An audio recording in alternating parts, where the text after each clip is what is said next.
आज हम सब इंसानी ज़रूरत के एक ऐसे पहलू पर बात करने वाले हैं जिसे अक्सर हम नज़रअंदाज कर देते हैं।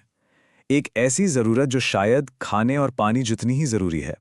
ये सवाल सुनने में थोड़ा अजीब लगता है ना, लेकिन क्या हो अगर ये सच हो? इतिहास, साइकोलॉजी और हमारी अपनी जिंदगियां कहीं ना कहीं इसी तरफ इशारा करती हैं। चलिए आज इसी की तह तक जाते हैं। तो सबसे पहले हमें यह समझना होगा कि इंसान आखिर दूसरे जानवरों से इतने अलग क्यों हैं। हमारी ज़रूरतें सिर्फ पेट भरने या सोने तक ही सीमित नहीं हैं।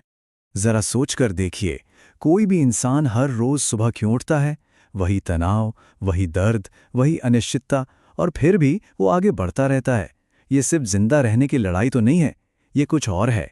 ये आत्मविश्लेषण और मकसद की तलाश की हमारी एक अनोखी इंसानी आदत है। और जब जिंदगी के इन बड़े और बुनियादी सवालों का कोई जवाब नहीं मिलता, तब एक खालीपन पैदा होता है। एक ऐसा खालीपन जिसे हम क्यों का खालीपन कह सकते हैं। ये वो पहला और सबसे बुनियादी सवाल है जिसका सामना लगभग हर इंसान अपनी जिंदगी में कभी ना कभी तो करता ही है। हमारे यहाँ होने की वजह क्या है? और फिर ये सवाल और भी गहरा हो जाता है। ये सिर्फ हमारे होने पर नहीं, बल्कि हमारे हर काम, हमारे हर अनुभव के मतलब पर सवाल उठाता है। और आखिर में ये तीसरा सवाल जो हमारे महत्व और हमारे असर की ज़रूरत को दिखाता है। क्या हमारे होने या ना होने से सच में कोई फर्क पड़ता है? जब इन सवालों के जवाब नहीं मिलते तो मन में एक अजीब सी बेचैनी, एक खालीपन और निराशा का एहसास होता है, क्योंकि एक मकसद के बिना जिंदगी बस एक अंतहीन लूप की तरह लगती है जिसका कोई पॉइंट ही नहीं है। अब ये मत सोचिएगा कि ये सब सिर्फ फिलॉसफी की बातें हैं। नहीं, मकसद के महत्व के पीछे बाकायदा मनोवैज्ञानिक और वैज्ञानिक आधार भी हैं। बहुत से मनोवैज्ञानिकों ने यह पाया है कि जिन लोगों की जिंदगी में मकसद की भावना कम होती है, उनमें डिप्रेशन, एंग्जाइटी और मोटिवेशन की कमी होने की संभावना कहीं ज्यादा होती है। मतलब मकसद सिर्फ एक अच्छी फीलिंग नहीं है, ये हमारे मानसिक स्वास्थ्य के लिए बहुत जरूरी है। ये एक क्लासिक आइडिया है, लेकिन बहुत पावरफुल है।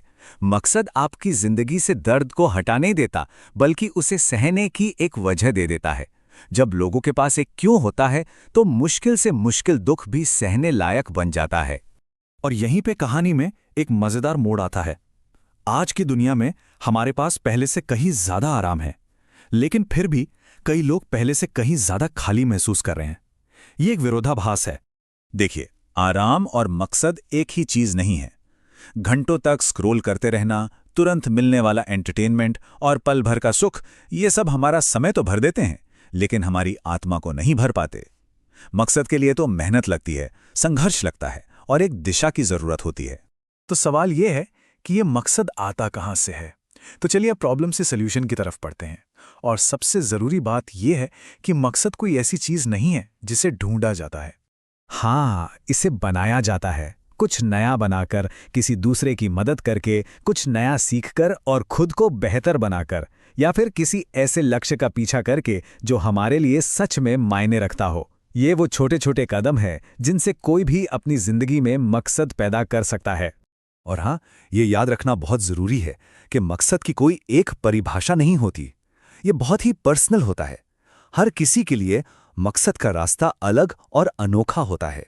तो इस पूरी बात का सार ये है कि हम इंसानों को सिर्फ जिंदा रहने की जरूरत नहीं है, हमें जीने के लिए एक वजह चाहिए। क्योंकि मकसद के बिना जिंदगी खाली लगती है, लेकिन मकसद के साथ सबसे मुश्किल जिंदगी भी जीने लायक लगने लगती है। अगर इस चर्चा ने आपको भी सोचने पर मजबूर किया है तो एक लाइक जरूर करें और नीचे कमेंट्स में हमें भी बताइए आपके जीवन को क्या चीज मकसद देती है।